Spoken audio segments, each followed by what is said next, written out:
আপনারা আবার বাংলাদেশে রাজনীতি করবেন, কশ্চিন কালো করতে পারবেন না।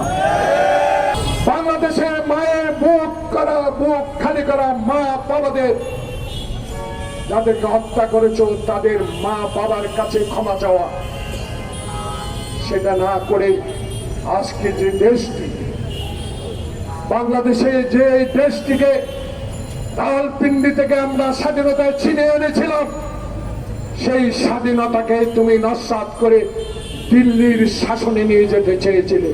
আল্লাহ পাক সেটা তোমাকে করতে দেয় না।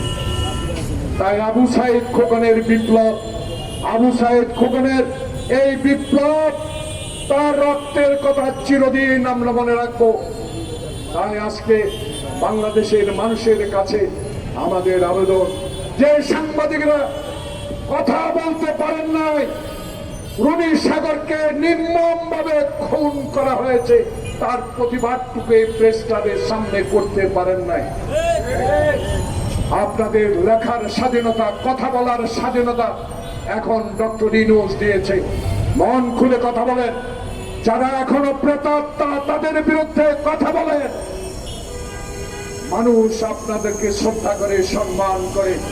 এমন অবস্থায় দেশে না আসুক যে অবস্থার মধ্যে দিয়ে বাংলাদেশের মানুষ আবার বিচার পাবে না, আবার বিচারের নামে প্রহসন হবে, আবার বিচার আমার তালগাছ, আমার বিচার মানি।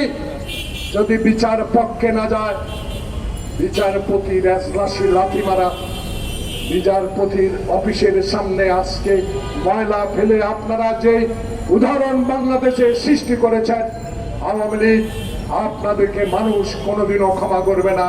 তাই আপনারা আবার বাংলাদেশে রাজনীতি করবেন, কশ্চিন কালো করতে পারবেন না।